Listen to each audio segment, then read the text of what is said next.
thank God for everyone that's joining us on tonight.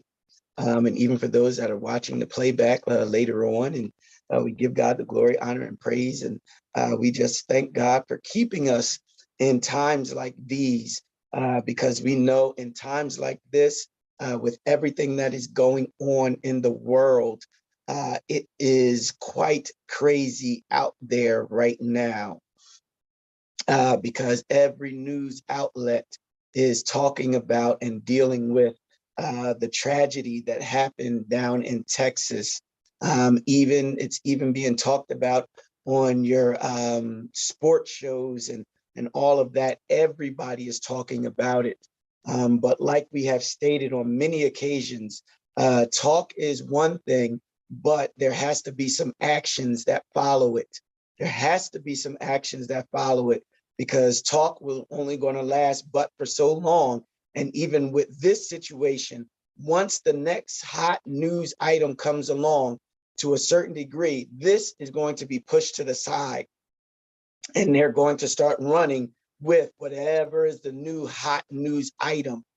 Because Brother Elijah had pointed out to me earlier that the people have found it strange how the Will Smith slapping of Chris Rock, how long people have been talking about that in comparison to the Buffalo shooting, all right, or any of the previous massacres that has happened, because the Will Smith slapping of Chris Rock is still in the news circulation.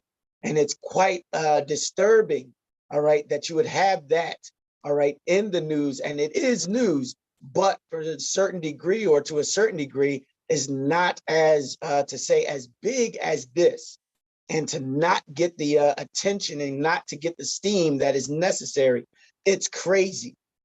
It is crazy, because if we think about it, this whole scenario is something that as a country, as a nation, as a whole, all right, we created it. Just as we stated on last week, we created this whole situation. How do you, or why do you say that? Is because we did not put the proper legislation in place. We did not put things in place so that, all right, it would be difficult for a young man or anybody to get guns, all right, from what I understand in some of the research and talking heads that I watched on today. They said they found it strange that in Texas, that at 18 years old, you can legally go get a gun, but you can't go and drink. All right. At 18 years old, you can go and get a gun, but you can't drink. And I believe another part of it that makes it really crazy is in order to get a license there, you have to be of a certain age. All right. But you don't even have to have a license to get a gun. And another crazy thing about it is we have had in this first, I think it's 100 and whatever, however many days, we have had the crazy amount of massacres. And in Canada, they have had zero, zilch, nada, nothing. And part of it is because they have different laws, they have different criteria, all that stuff in place. But for us, we have all these laws, we have all these freedoms, we have all of this, that, and the other. And what makes it bad is we want to do when we want to do it and how we want to do it. But if we don't put laws and things in place, this is the chaos that we end up creating. This is the chaos. This is the problem that we end up creating. We end up creating this Dr. Jekyll and Mr. Hyde mentality. All right. When everything is going well, we are doing, you know, such and such. But when everything is going bad, we sitting up there, we close our mouth. We don't say anything. We don't go out. We don't do what is necessary. We don't keep it in the forefront. We create we created this.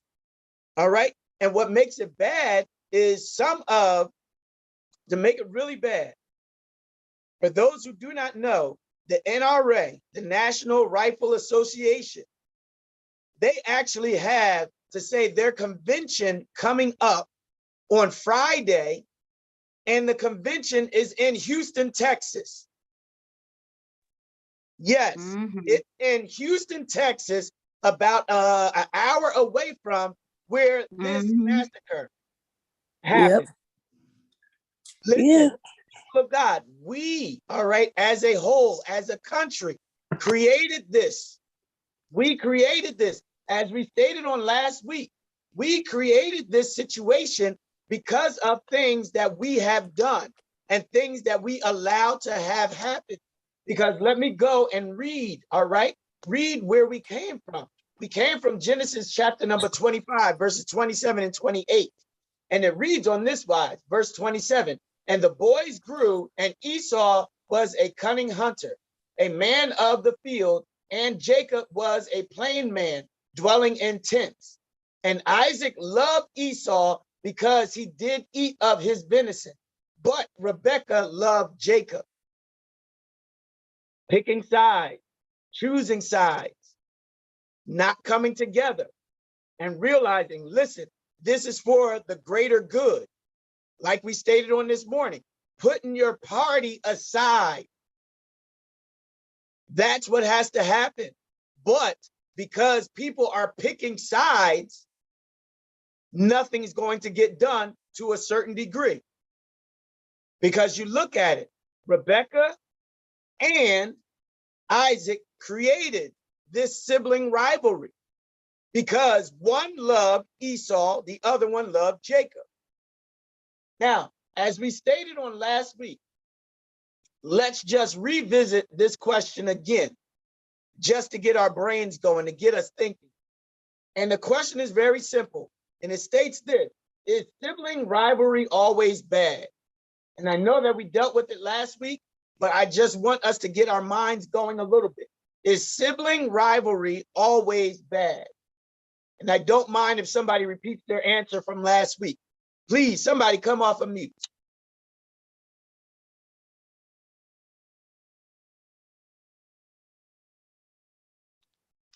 Is sibling rivalry always bad?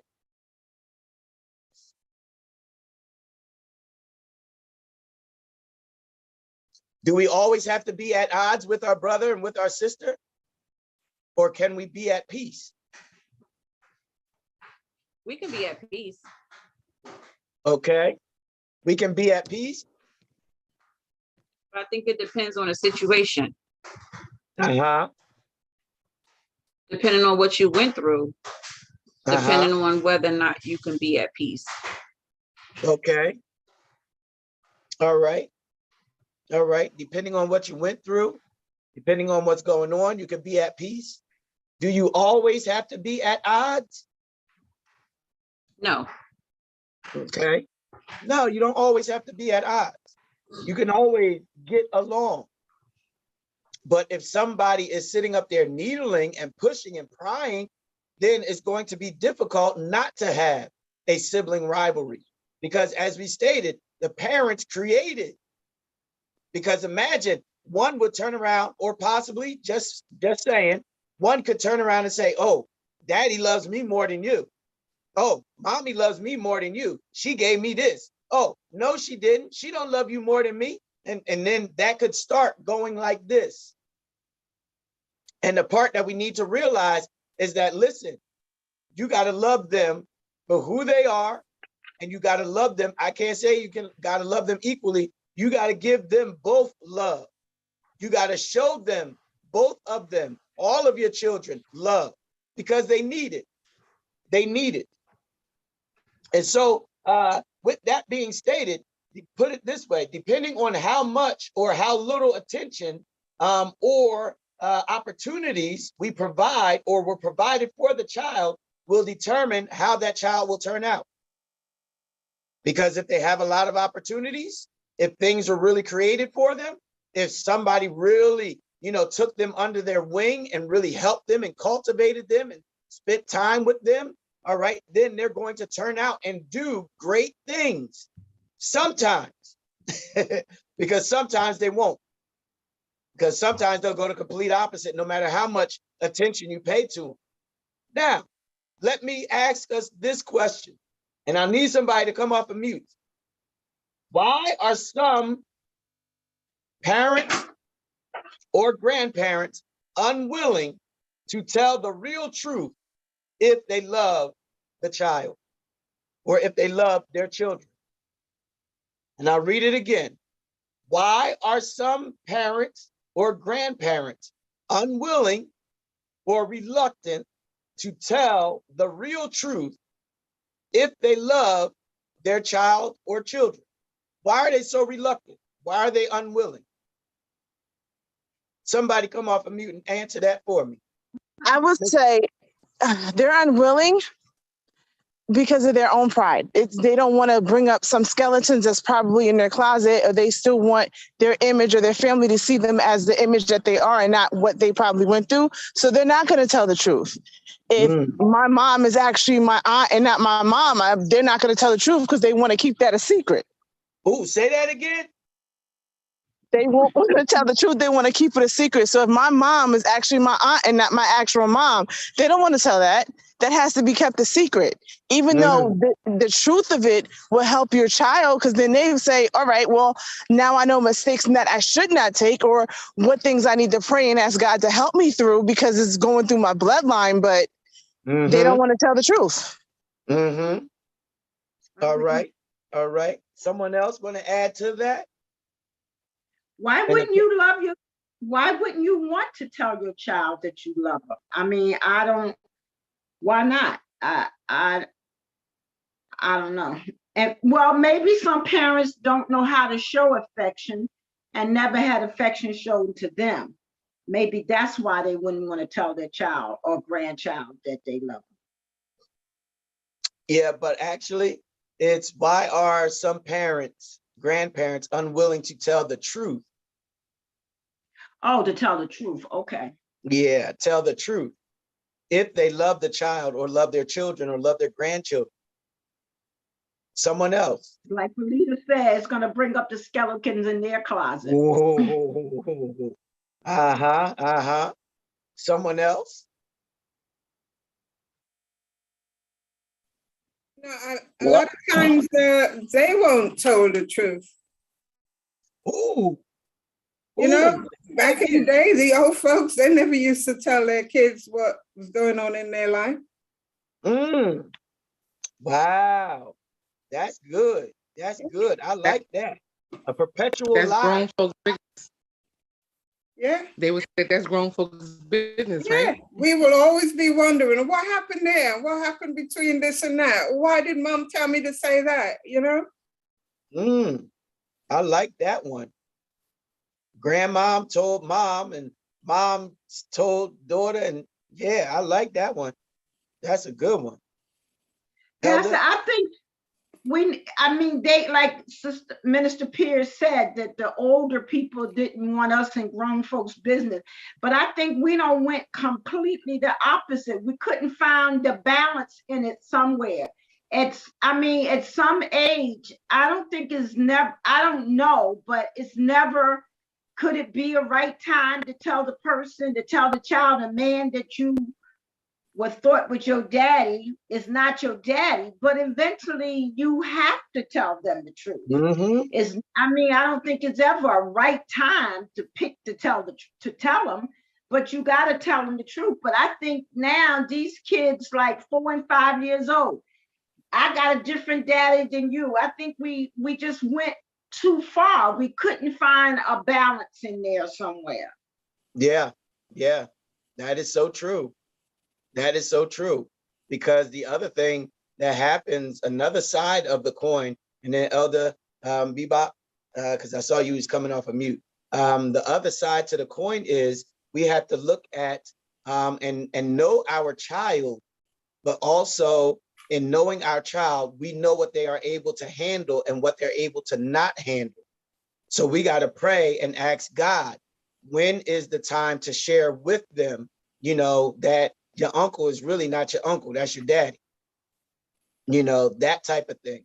Because sometimes them not knowing, all right, go another way. With them not knowing the truth will actually hurt them because they're longing for the truth.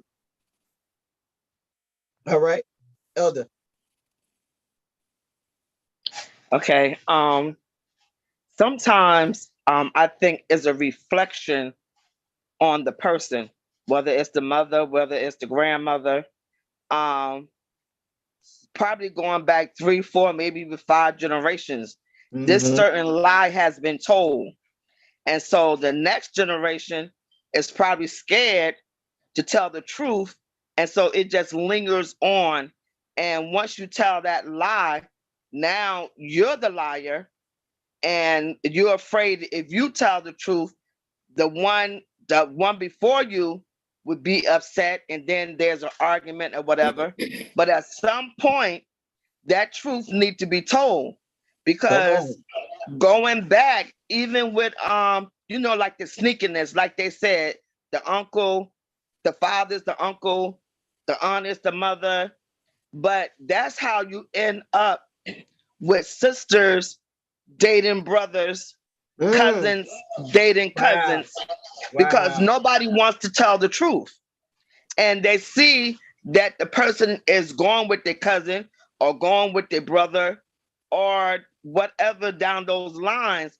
But now if you come out and tell the truth about it, then the reflection looks back on them. But at some point, somebody got to take the initiative and say, you know what? The buck stops here. We got to get this generation together. We got to get this lie together. It don't make sense that each generation is going on carrying this lie, and it's hurting the kids. Yep. It's hurting the kids. It's hurting the family, because like you alluded to, it's keeping the family bound, because you got to keep. And the bad part about it is, like Sister Fleta said several weeks ago, where you got to remember what lie you told to what person, and that's right, what lie you told to somebody else. So you got to keep the lie going. And so if you told, cousin Junebug one lie and told cousin Scratch and Sniff another lie, and you got to make sure you don't cross lies, because then you get caught in the middle. But then what makes it bad, you end up confusing yourself, because you're trying to hold on to it, and you're trying to say, okay, and you end up losing hair, you end up losing sleep, you end up losing all kinds of stuff, because you're trying to keep everything to yourself, instead of just sitting up there saying, you know what, let me just tell the truth. And Mother Shula, you are so right, because we have gotten to the place where we share too much information.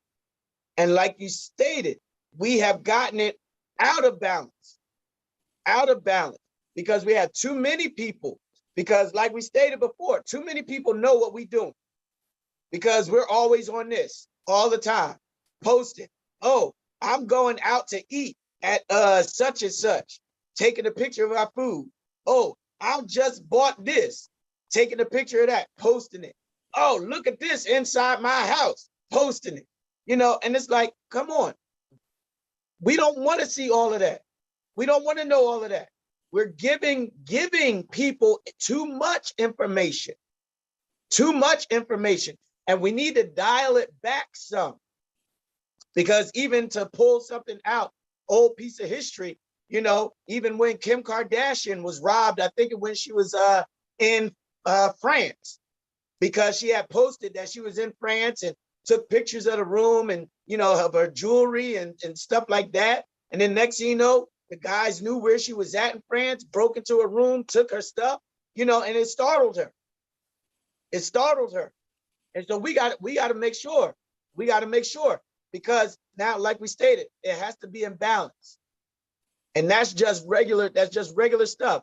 But you got to look at this type of thing where you're talking about family situations, all right, or family secrets that's detrimental to, all right, the growth of the family.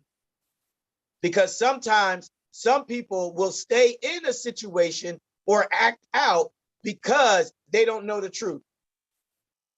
They don't know the truth of what's going on. They don't know the truth of who their daddy is. They don't know the truth of who their mama is, because they know that they have, there's 15 kids. I am the 15th kid. The previous 14 look just like each other. But why do I look odd? And everybody's like, oh, it's just the melanin in your skin. That's all. Ain't no melanin in the skin that did all that. No, come on out and tell the truth of what happened. Tell the truth of what happened. That's really what it's about. Because I'm telling you, you look at it, you deal with it with Esau and Jacob. If they would have known about certain situations and certain things that happened, I'm telling you, I believe there would have been a different outcome. Now, continuing to deal with, like the song says, lies, sweet little lies. Tell me lies. All right. Got another question for us. Is parental smothering good or bad? Let me ask you this again. All right. Is parental smothering good or bad? Support your answer. Smothering is bad. Say that again. Smothering is bad. Okay, why do you say it's bad? Smothering, because it's over the top. Uh-huh. Smothering means that the person who's underneath there can't breathe. Mm-hmm. You're not allowing a life to go through that child. You're smothering them. Uh-huh. Uh-huh. You know, and what you're smothering them with is you. Mm. But is it smothering them with us a good thing? Smothering with any kind of thing is not good. Why is it not a good thing? Especially if we're doing good and we're living according to the word of God. You're not teaching them though. But you're starting their growth. Right. You're starting their growth. Making them 6 feet tall and you making them 3 feet. They supposed to be 6 feet, I'm making them 3. That's a lot of smothering. That's a lot of smothering. Yeah. I'm protecting them. I'm modeling and I'm holding them so that nothing would hurt them. No. They'll never understand. They'll never understand what it means to go through, if you want to put it like that, because you are always smothering them and you're never giving them a chance to go through anything to make it out on the other side. So they'll never know what to do because you're smothering them so much that they're not going to know what to do. Okay. Yeah, I see that. I see that as if you're smothering someone, it's like smothering a plant with too much water. They can't breathe. It can't grow. It can't stretch and do what it needs to do. If you smother the child or if you smother the person way too much, they're not going to be able to grow. It's like if you hurt yourself, your body has to learn to heal it. If you're not giving the body a chance to heal because you're smothering it, trying to protect it, and you're causing more harm. And also, you're smothering them. You're not even giving them the chance to call on God for themselves and trust God, because you're doing it all yourself. You're trying to keep them from harm. You're trying to keep them to do this. You're trying to keep them on the straight and narrow. You're trying to say, no, go that way. No, say this. Say, well, let me do it my way. Let me say my say. Let me say yes or no. Let me go to God for myself. Can I pray? Can I hear from God for myself? But you busy smothering. So, we got to let them go. We got to let them fall. We got to let them get their bruises and get back up. Call on God for themselves. So we cannot smother them. We cannot let them. Don't live our life through them. Let them live their life. Let them grow up. So you know what? So we cannot. And they got to know. They got to know. They got to say, well, Mom, she let me grow up. And I thank God that I was able to fall. She was there when I needed her, but she let me do it my way. She told me not to do it this way. I did it my way. Now I understand that's what she meant, what she was trying to show me. But don't be overshadowing me every step I make. I don't know. Stop. And then you'll get that person. No, you'll get them all wound up and push you away. Sometimes you might wind up losing them because you're smothering them too much. They're going to try to get away from you. So let them walk in the straight and narrow path. Let them hear from God for themselves. Let them take their path. God might be showing something different what we're trying to show them. So let them go. Let them live. Uh-huh. Yeah, when All you right. smother a child, they'll never learn how to walk because you're carrying them all over the place. That sounds great. Wow. That sounds like the farm. Or another Wow. thing, Everything they go through, you're carrying it. So you or can't another thing, really you'll raise do them a up lot to of be cooking. retarded. Say that again. I said, and another thing, you might raise them up to be retarded because they don't know nothing. Mm. I'm You- done. I was trying to Your jump son- in. Guess what? You gotta Ah, blame yourself. your You have to Okay, son- blame yourself. freaking love her. What you So say, Ted? brutally honest. Now, uh, Sister okay, K. wait, Pastor, before you go on, hold on. Oh no, Me I and was just Elijah gonna was read trying what to say Sister K something. put, but go ahead. Live. We can't say nothing. Said it Live. live. Okay. Well, me and Elijah was saying that you playing as a crutch to them. If you smother them, you're teaching your child not to think on their own. So they're gonna always look for somebody to bail them out. They can't think for themselves. So when they get into a situation, they're always gonna look to somebody else to tell them what to do, how to do it, and everything. So smothering is not a good thing. Protection, yes, but smothering, no. Because they can't think on their own. They're not going to be able to listen to him. And it's sad to be a grown adult in your 30, 40, 50s and still can't think for yourself. Mm. Mm. Plus, they Because got to grow up to hate you too. oh, oh, What she say? oh, they said, Minister Pierce said they could grow up to hate you Oh, because yeah. you smothered them. Sister K put online, smothering a child is bad because they would know how to figure things out. Sorry, she put they wouldn't know how to figure things out. They will become totally dependent on you. You become an enabler. All right, somebody else. You're their crutch. You're not giving them space. They will never develop a relationship with God or others like that because they always under you. Mm-hmm. Okay. Now, GP, I see the smoke coming out your head. I gotta go on the other side, and I need you to come on the other side with me.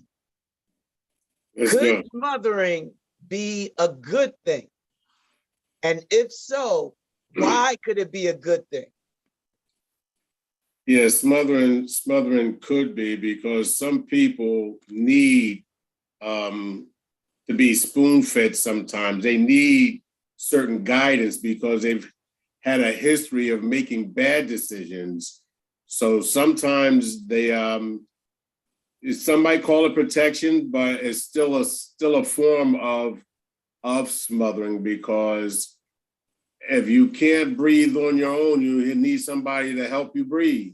They call it CPR, so sometimes you're going to need some mothering or fathering, as you would. Mm-hmm. Smothering. Right. Because sometimes, like we're alluding to, all right, and Mommy, you have put it, there has to be a balance. All right, there has to be a balance with all of it. And this is why I continue to remind us that you have to know the person. You have to know the child. All right, because some, all right, just to be honest, some are a rockhead. All right, and some are stubborn. So you have to be just as stubborn, if not more stubborn than they are, to try to curb, all right, that behavior. So with some of those, yeah, you do have to put, all right, your foot in their back, all right, and knock their spine out. All right, I'm exaggerating, because we on YouTube and stuff like that. Please don't sit up there and think, Pastor Dunn, no, I got to put it in context.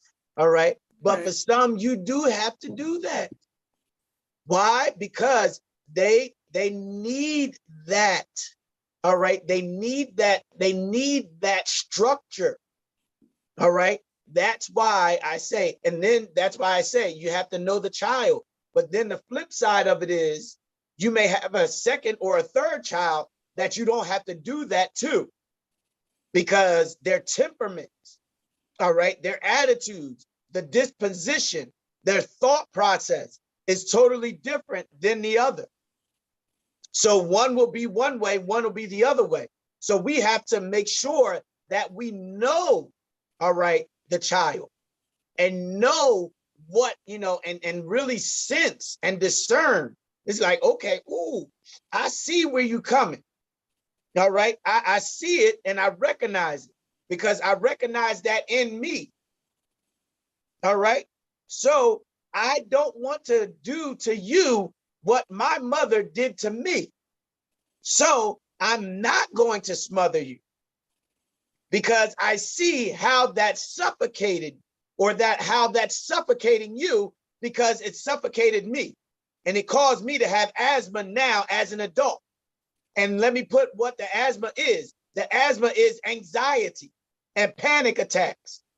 That's what I'm having right now because of my mother smothering me and putting a mask over my mouth and covering up my eyes and keeping me tight. And as we already stated, keeping me from certain things so that I won't experience them, but it turned out to be detrimental to my growth. But the other side is, the other child, it's like, listen, I could let them go a little bit more. I don't have to keep them reeled in. I don't have to keep it tight on them because they're already, all right, they already keep themselves tight. They already say, I saw what happened with this one.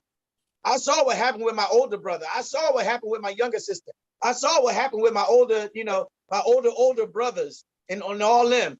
I ain't doing that. I ain't doing that. I ain't having them wear me out. Anybody else has something that they want to add? Yeah, Pastor. You had the two ends of the spectrum where one needs like a whole lot of smothering. The other child may not need any smothering at all.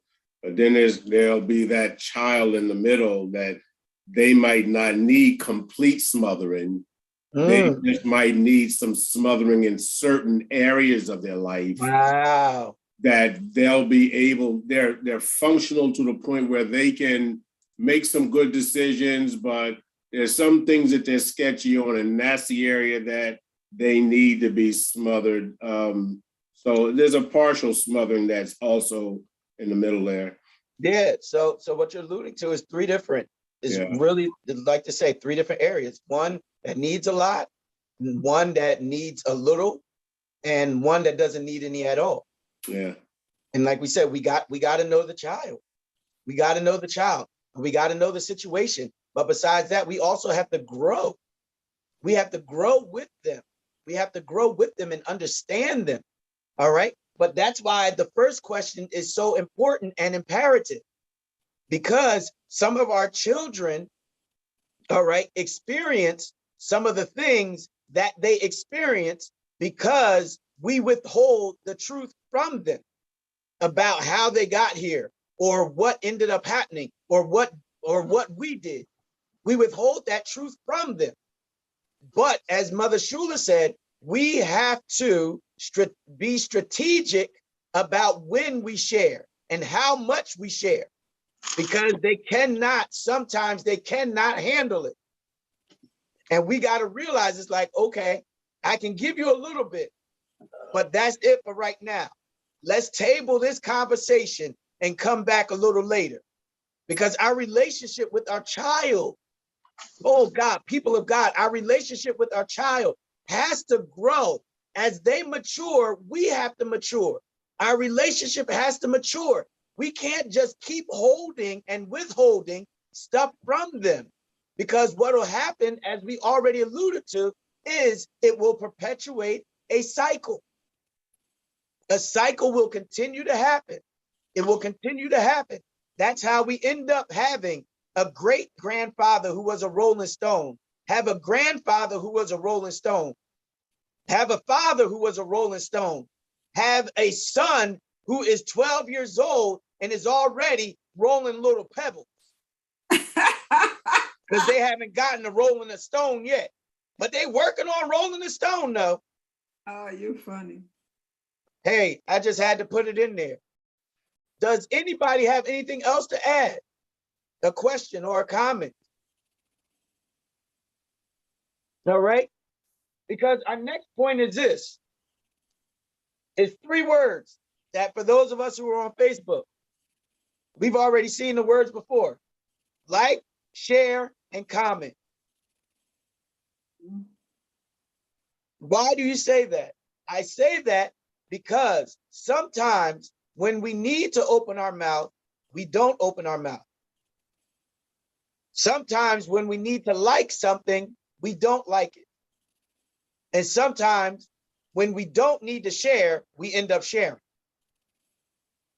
And so we have to be strategic when we like, share, and comment. Because think about it in this case with Rebecca. Food for thought. Imagine this. Could Rebecca have loved Jacob more than Esau, not only because he was in the house, but also because the Lord said, the one people shall be stronger than the other people, and the elder shall serve the younger. Could she have loved Jacob more because of that prophecy? Because of what she knew was going to happen?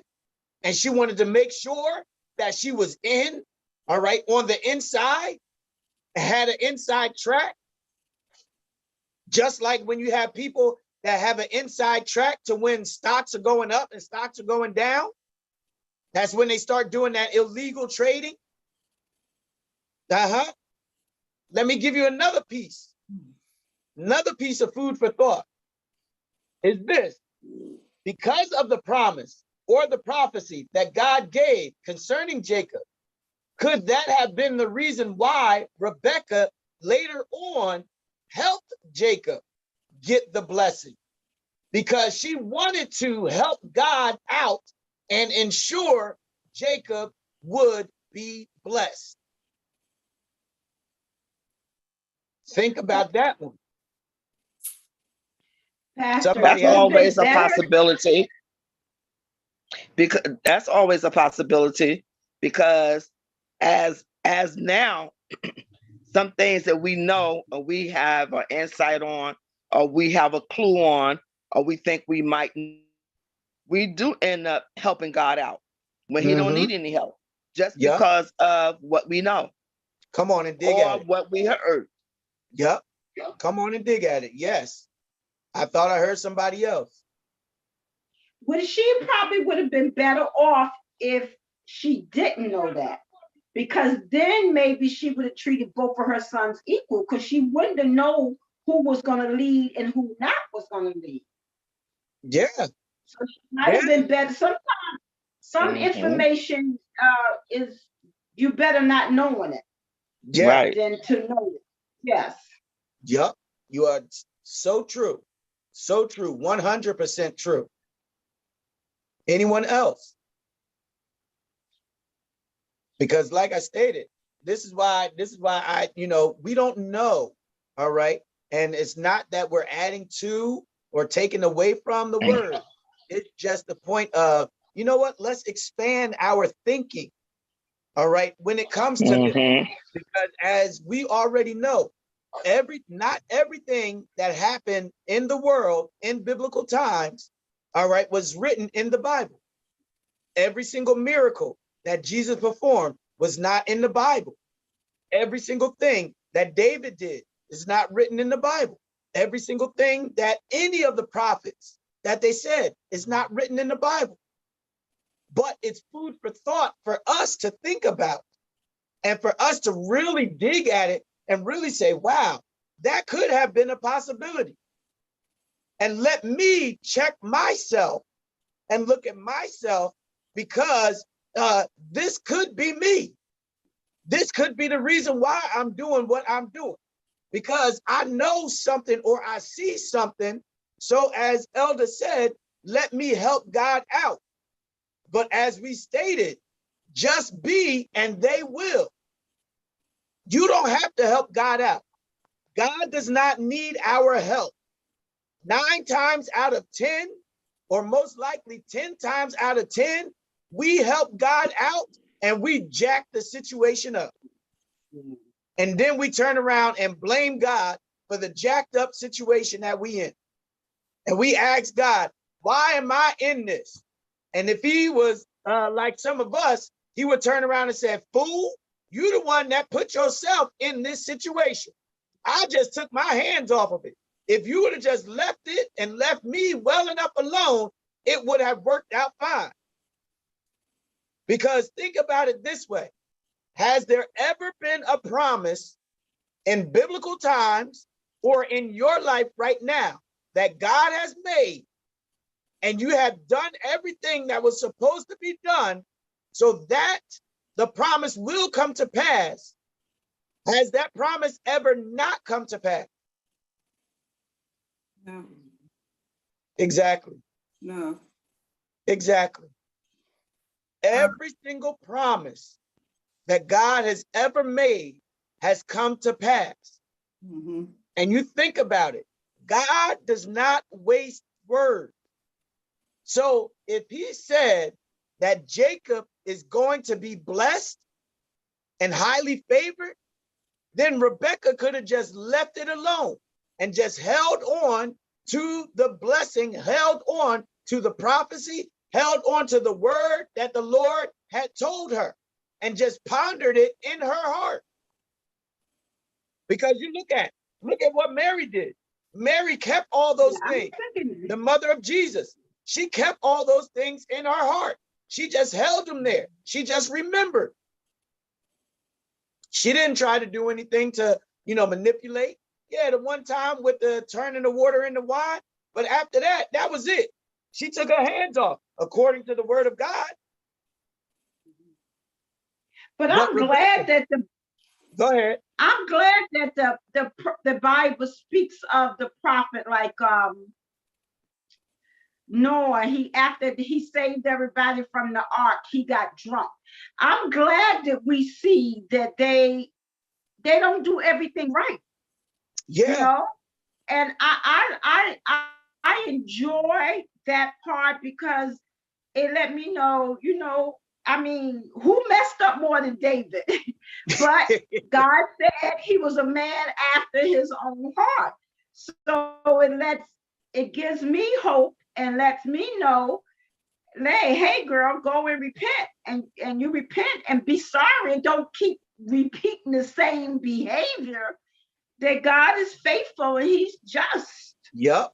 But if all the prophets and everybody in scripture did everything right, where would that leave us? Exactly. Exactly. Because what you're alluding to is we would not be able to identify with it. Right. We would not. We would not. Because you think about it, anyone that's a Rolling Stone, who can they identify with? They definitely can identify. There was no one that was a greater pimp in the Bible than Solomon. He was the biggest pimp and player that ever was in the Bible. I mean, he had all them women's, and I said women's too. He had all them. He was the original Rolling Stone. He the one that started the whole thing. And besides that, he also got it from his father, David. Had that whole thing. Anybody else? Yeah, Pastor. It comes all the way back down to us wanting that selfish instant gratification. When she's looking at that prophecy, she's just looking at the literal wording of the prophecy, and she's not thinking beyond into the spiritual meaning of the prophecy, of the blessing that's going to just cover everybody. Yeah. Wanted to do the shortcut thing and get what she wanted right then, and are doing things like that. If we don't actually see or even think, well, what is God doing in this?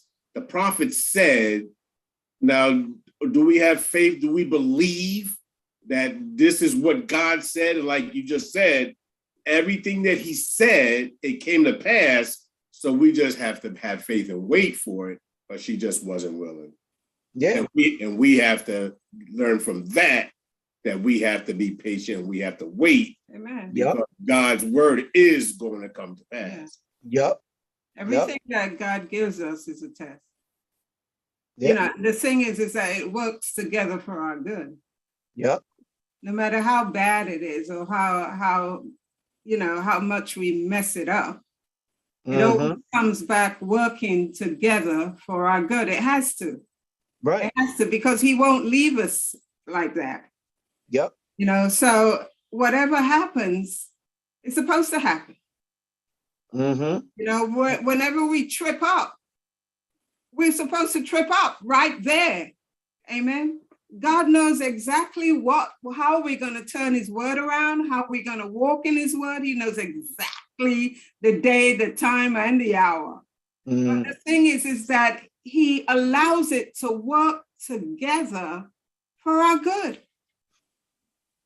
Now, I do want to give some clarity to what you said about tripping up.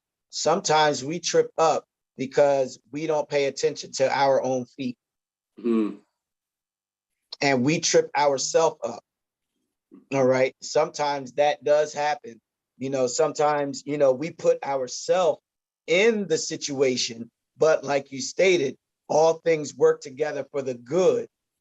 We just have to see God in the situation, and we have to train our ears. We have to train our eyes, all right, to follow and to listen and to see God moving in the situation. All right. And like we have already been stating, and do not put our hands in the situation, because God doesn't need our help. Because, oh God, even think about this. Imagine, all right, and then we'll move on unless somebody has something to say. But imagine how blessed their family would have been if Esau received the blessing from his father, Isaac, but on top of that, Jacob received the blessing from God. Think about that one. Imagine how blessed they would be as brothers, but also think about how blessed they would be as a family. And even really push it all the way out there. Imagine what their life could have been like. Instead of being at odds with each other, they could have been working together with each other to advance. Just a point, just something to think about. Because a lot of times, like, go ahead. You have to grow to that point, Pastor. When you first come into Christ, I mean, I know the scripture, all things work for our good, to them that love the Lord. But you don't know that right away. You have to, the more experience you have with God, the more you, like you said, recognize that God is working, and when you grow in grace, you can sit back. I mean, 10 years ago, even 15 years ago, I couldn't sit back and say, you know, it's going to work for my good. No, I'm trying to fix it, because I either I don't believe it, or I don't have the faith that it's got what God said. So the more you walk with the Lord, the more you use his word and see his word working in your life, then you have more faith and you have more confidence that God is going to do what he said. Just, Brenda, relax, sit down, let God handle it, you know, because being a cursor, I had to learn that, you know what? God is not going to control your tongue. You got to control your own tongue. Now he's gonna make you aware of situations where he made me aware of when I start to feel frustrated and angry, so I could walk away from it and not get myself in that situation. But a lot of time walking away from it, the devil would be saying, you gonna let them do that to you? You gonna let them do that to you? And a couple of times I had to tell the devil, yes, I'm gonna let them do that to me.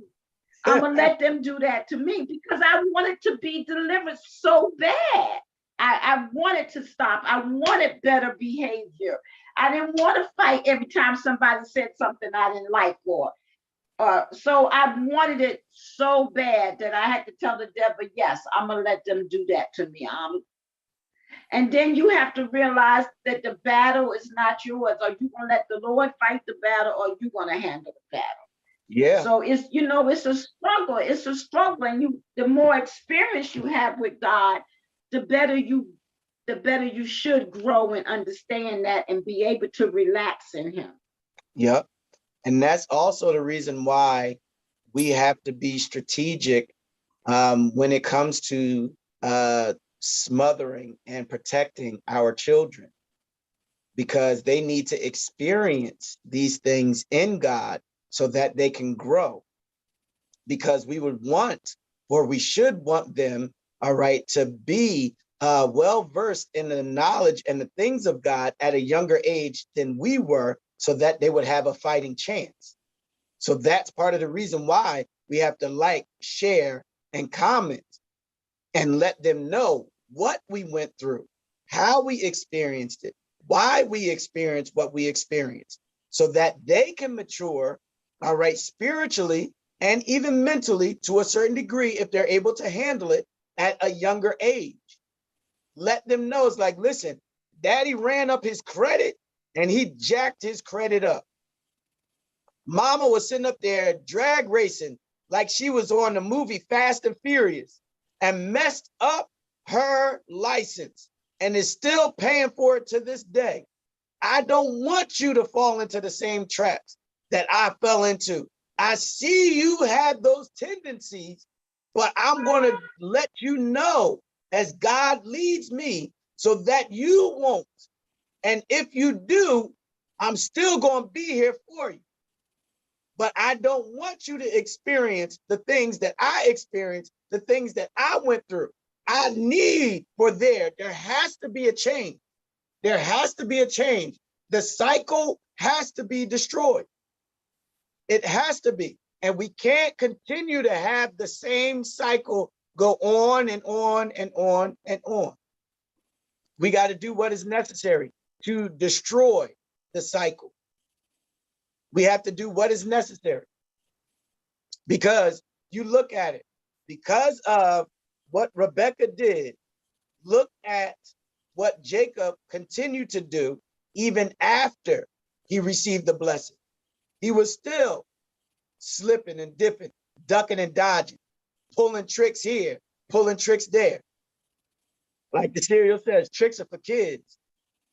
But from the way it looked like Jacob never grew up, because he kept turning tricks all over the place, kept doing tricks, kept pulling fast ones all the time. Even had fast ones pulled on him. Do we want the cycle to stop? Do we want to, just destroy this thing and have our children, have our grandchildren come out better, have more knowledge, and present to them balance? Or do we just want them to go through this life and we'd be like, nah, I can't tell you what happened there. I can't tell you what happened there. Because even bring out a point from a movie, The Patriot, one of my favorite movies with Mel Gibson. It happened back in, it was during the time of the Civil War. And some of the people that was in the town that Mel Gibson lived in knew about what Mel Gibson's character did years prior in a previous war, but his kids never knew anything about it. His kids never knew the other side of him. But when the war came to his doorfront, came to his house, came to where he's at, they ended up seeing another side of him that they never knew was there. And it ended up scaring the children because they're like, this is not the father that I know, that I've been around. Who is this man and where did he come from? But the thing is, like we've been alluding to, if the information was shared in a loving, kind way when the children was mature enough, then it wouldn't have been such a shock. It wouldn't have been such a shock. And we give them, and I'm ending with this, we give them by doing that and sharing with them when they are spiritually, all right, emotionally, mentally, all right, mature to handle it. We give them the tools that they need to be able to survive. That's what we're doing. And as parents, we also have to remember that it's up to the child to use the tools. We're not going to sit up there and be like, well, you got to use this to do that. You got to use this to do that. You got to use this to do that. No, give them the tools, let them know how to use them, and let them go for themselves. And step back, all right, and say, if you need me, I'm here. I can help you out. I gave you what you need. And then sometimes that child will end up surprising us because they'll take the tools that we gave them and they'll use them a totally different way than what we were expecting because they saw it differently. They saw a different way to use the same exact tool. But we have to give them the tools that they need. And then sometimes we got to take the tools away because they're not ready for them. They cannot handle them. I'm done with this last piece. Elijah, years ago, he built his own house in the back of the house. Maybe at 12, 13, something like that. 14 years old, 9, 8, somewhere's in there. That boy was back there using my Sawzall at 7, 8, 9, 10, 11, whatever years old it was. Going out and building a house in the back of my house in the backyard. Making the measurements, using a chop saw, all that type of stuff. Gave him the tools that he needed to do what he wanted to do. Put a door on it, put windows in it, everything. It was crazy. Sure did. It was wild. even to the place where we shingled the top of it, bought shingles and put shingles on it. Yeah, he had lights He in it had and a everything. mailbox too. Yep. Yes. Didn't he have he had a mailbox at that house? Yeah. Yes. Queen reminded me, even had lights in it. Yeah, lights in it. And put a lock on it. And had a door handle. All that stuff. And expanded it. Made it even bigger. And to make matters worse, we had to sit up there and ask when they was doing a tax survey, will this be part or will this be considered part of our house? Because it looked like living quarters. But my point is this. If you give them the tools, all right, and you show them and tell them what you went through, what you experienced, how you experienced it. Like I said, when they're emotionally, spiritually, physically, all right, mature enough to handle the information, they will take the tools that we give them and make a masterpiece out of it. And they will do something that we was not even expecting to do. Like I said, my other son, Omar, he took all the drum knowledge and stuff like that I gave him and just ran with it. Ran with it. Examples of good smothering. Examples of good smothering. Yeah, that was that semi-thick but semi-runny gravy. I want to know, did you have to pay taxes on that house in the back? No, we didn't. No, we didn't. No, we didn't. But does anybody else have any questions or comments? Anything that they want to share, a point or something like that? before we close out? I think sometimes, even though we give them the tools, sometimes they'll even show what we gave them. They'll give it back to us to show us something even that we're doing. Yeah.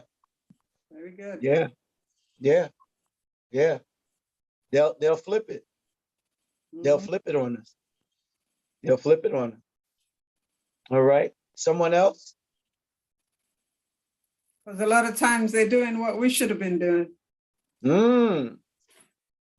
Yeah. Because you look at it, David and Solomon. David and Solomon. One was about to, but he ended up disqualifying himself. Moses and Joshua. Same thing. Same thing. But as we stated, as Mommy stated earlier, we just make sure that we do our best not to live our life through our children. Do our best. Give them the tools, give them the necessary tools when they're ready to receive it. And they will do mighty work. They will do incredible with what we have given them, because we shared with them what we went through, how we did it, and all that other stuff. All right. So with that much being stated, that's all I have for tonight. I'm almost ready to give us the title of our next lesson, which will be in like 2 weeks, but I'm going to hold on to it. I'm going to hold on to it, and I'm going to let it stew, and I'm going to let y'all know later on what the next lesson title is. All right, because we'll finish this all up in about 2 weeks. All right. But my name is Pastor Lamont Brown. I'm the pastor of Faith Baptist Tabernacle here in Asbury Park, New Jersey, where we are evangelizing to the family while building disciples. Just want to remind you of this one thing. It's already done. You just got to catch up to it.